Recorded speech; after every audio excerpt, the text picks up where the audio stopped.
if you claim that 1 million names are missing or records are missing, has anyone complained that their details are missing from the register? That's why I'm saying the onus is on the people who are complaining, right? Number one, to present, basic information to help, a lead for IEBC to be able to follow. And they'll be asked, you're talking of 1 million signatures. Which regions, for instance? Which persons have come to say that we indeed were registered voters? We are unable to find our names in the register. Then if that is presented to IEBC, IEBC has an obligation to go back and check and ensure that that issue is addressed as early as possible. Javas, what do you make of these questions that Raila Odinga and some organizations are raising? But also, how should we treat, especially when such a serious issue, now the EU diplomats is something they have on their notes. We don't know what they're going to do with that. But how should we treat this in the next 64 days? Well, first, we need to appreciate that through Article 88 of the Constitution, the mandate of IEBC is very clear, which must be discharged properly, openly, confidently. Secondly, to succeed in having a free and fair election, Article 86 of the Constitution provides the clarity of the manner in which an election is supposed to be conducted. And the process and the mechanism and the system. And this has also been verified in and upheld in the Court of Appeal decision of the Minor Kiai case.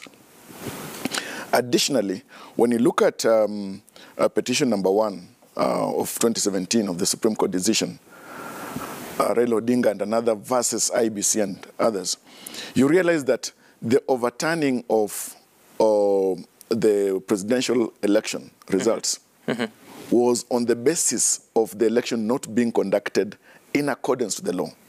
Now, when you examine the IEBC report of the 2017 elections, read it together with the Supreme Court decision that overturned that election of 2017 presidential results, you realize that the issue of the audit that Raila Odinga is speaking to is very important and significant.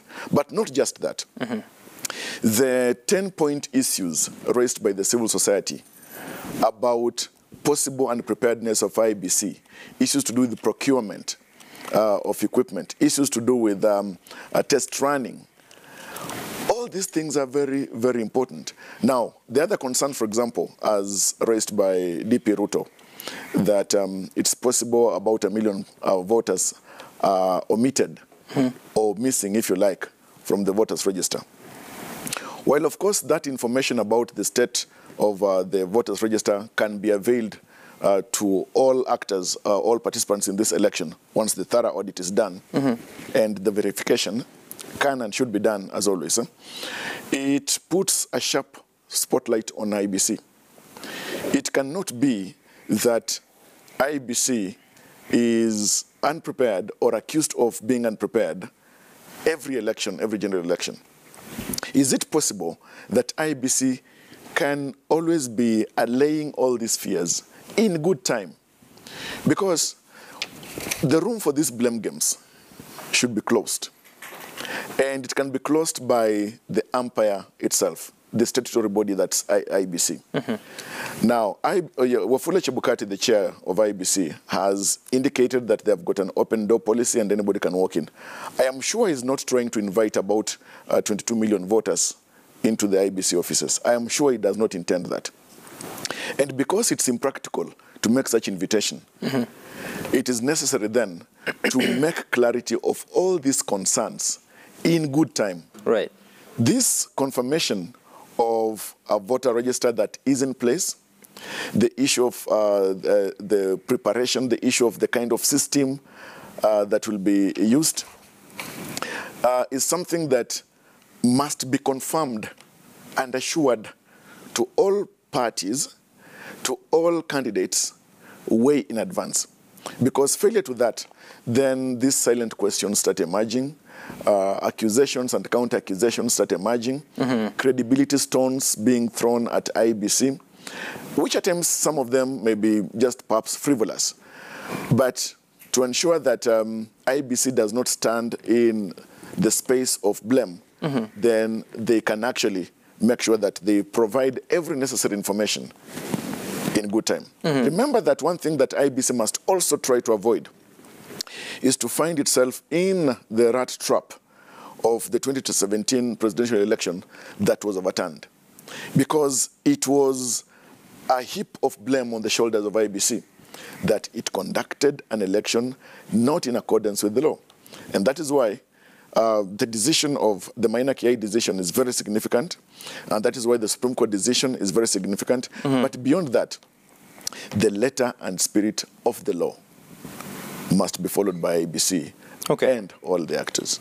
Okay, all right. I want us to also listen to what Deputy President William Ruto said while in the company of IEBC team at the Bomas of Kenya.